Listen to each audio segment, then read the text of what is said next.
I, 24F, recently got married in late September of this year to my husband, 28M. Last year, we moved in together when I got engaged. My husband bought a house in the US, while my parents live in Japan.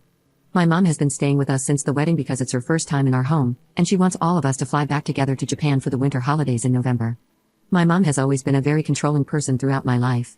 For some background to explain her personality, she's always had high expectations of me, very hypercritical of my looks, academics, talents, and more. She forced me into ballet as a child and then essentially admonished me for not having the idealistic slender body of a ballerina.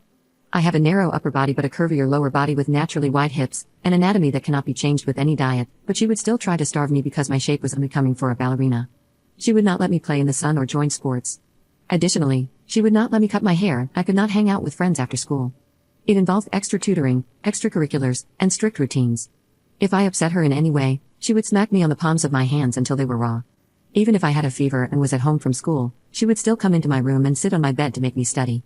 Even when I was delirious, I had to stay conscious, participate, and provide the right answers. I had a rough upbringing, to say the least. Anyway, I've largely addressed most of these things as I've grown up and become independent of her. But a few issues persist. She is incredibly nosy and still tries to critique my life and all of my decisions. My husband is of Japanese/Korean/American descent. When she first saw a photo of him, she was swooning. However, as soon as I told her about his background, she had a problem with his race. She said such horrible things, some of which still echo in my mind today. I have a better relationship with my dad, but he is very submissive when it comes to my mom. My husband is the only person who can assert control over my mom. He is very assertive and blunt, with an intimidating aura. Unfortunately, he is the only person who can put her in her place. To find her way around this, now my mom waits until he is out of the house to confront me. Ever since she's been living here, I feel like prey in my own home. She's been snooping around the house and did a lot of it while we were gone on our honeymoon. We have a detached garage next to the house. My husband uses the main floor garage, and upstairs, he converted it into an art studio for me. My mom has gone through my studio and looked through all my journals and sketchbooks. She has gone through our closet, my clothes, personal items, jewelry, and most recently, my personal toy drawer. I basically have a drawer in our closet in which I keep all that stuff. We put a lock on it for obvious reasons. She started degrading me about it, and I was so upset that I was streaming with tears. It was only when I threatened to tell my husband that she admitted it took her several days, but she eventually found the key. When she invades my privacy, she won't admit to it, but I'll know she has seen something private of mine that she doesn't like because she will not so subtly hint at her disapproval. It shows in her behavior, attitude, and general vibe that she's displeased. Then, she pokes me over and over again to force me to play a twisted guessing game with her. It is nauseating. And painful. I know she's my mom, and I will love and take care of her no matter what. She has her good moments too, but her personality is so exhausting. I'm sure my dad is having a great time in Japan living alone while she's with us here. I feel so guilty about it, but I look forward to having space from her again. I am counting down the days. When I see other people and their closeness to their moms, I can't relate. I feel really sad about that. That's partly why I think I try so hard to bring my mom close, but her behaviors and judgments always hurt me. I wish I were stronger, but I admit lately I don't have the energy to deal with her. Tonight, she was getting physical after having too much wine, while yelling at me about my decision to take a break from work. Luckily, my husband came home early. I ran and got behind him for cover. She kept trying to reach around him to grab me. She was not listening to his calm voice, so he had to raise his voice to her, and that's when she stopped suddenly and just went to her room. When she acts like that, I feel so anxious. I was holding my partner's shirt in my fist so tightly I didn't realize my nails were digging into my skin. I left her water, ibuprofen, and a small meal at her door. I just know for about a day she is going to give me the silent treatment and start refusing to eat. My husband has given her a final warning for her behavior, or else he will send her home. Update 1. I am unfortunately back on this website because I am at a loss for how to wrap my head around a new situation, which honestly feels like retaliation or some kind of attempt at asserting control. Specifically, in this scenario, she has been criticizing our home in the most unnecessary ways. We purchased our home brand new, turnkey, and we have put a lot of work on top of that as well. However, my mom takes great satisfaction in finding faults in minuscule details, which she claims is constructive. She has been obsessed with the guest room closet. It is a large walk-in closet, as this guest room is actually the main floor master. When we put her up in this room, I had explained to my mother the reason there is shelving on only one side of this closet is because we explicitly requested this from the designer during the finishing. We wanted space to neatly store some seasonal items and sports gear. With this simple explanation, I thought the subject had been closed. Yesterday, I came home from a run wearing headphones. I went upstairs to my bathroom, intending to start my shower, but I shut the water off because I kept hearing this strange drilling sound below me. When it wouldn't stop, I wrapped a towel around myself and went downstairs, calling out for my mother.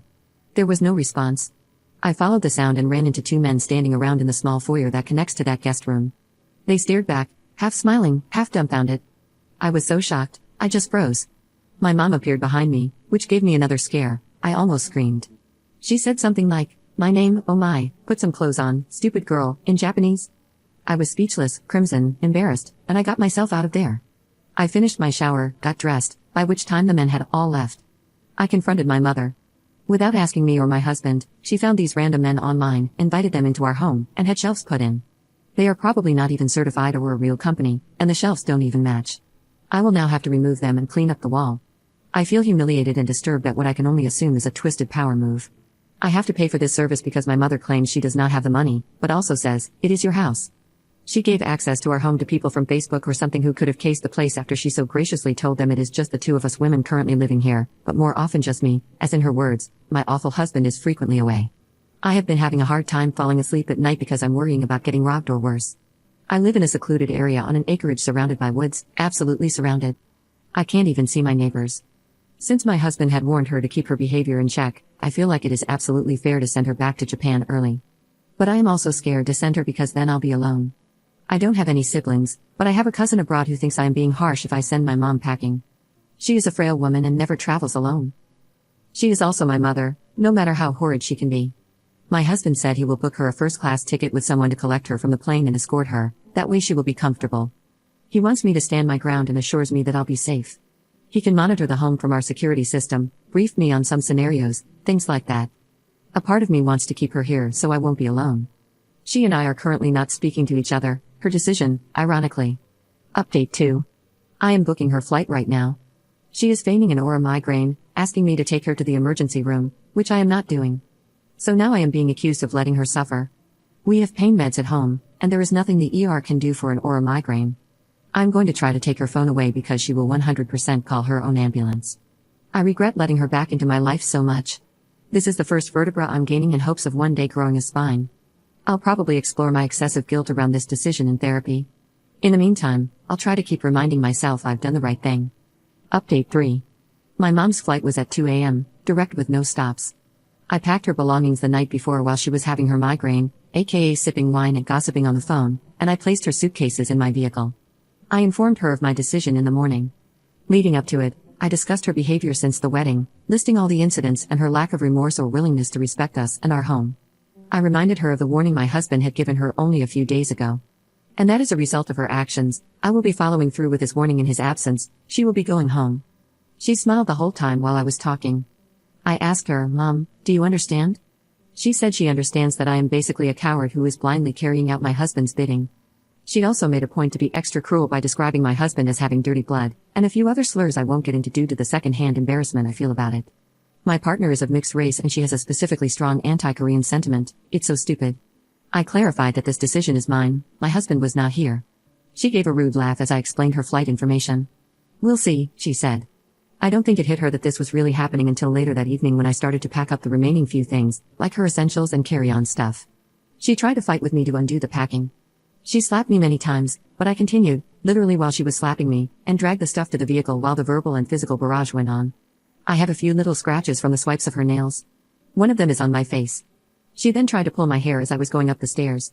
I could have fallen backward, but she didn't get a good grasp. I shouted at her that if she doesn't stop, I will call the police. I don't care anymore. I will embarrass her by slandering her in my personal life any chance I get. I dialed 911 on my phone and showed her. She called me an insufferable daughter and also threw in some derogatory terms, because somehow that's fitting, but she left me alone after that. I had a friend of my husband come and escort us to the airport. He's a mean-looking dude, but a totally nice person at heart, just my mom didn't know that. When he showed up, things calmed down significantly because my mom behaved in a stranger's presence, smiling curtly and everything. He drove me back after we dropped her off, it helped a lot. I tried to give her a hug at the airport, and she walked away, making a vague threat about how her demise will be on my conscience. We never hug unless it's for photos anyway, so maybe it was too much. Anyway, she's gone now, and I have an extremely bad headache today from all the stress and tension that had built up. I am not going to bother my husband because of his temperament and because he has a high-stress job. I have kept him informed, just not in detail. I'm going to try not to feel sick or guilty about what I've done. Thanks everyone from the bottom of my heart.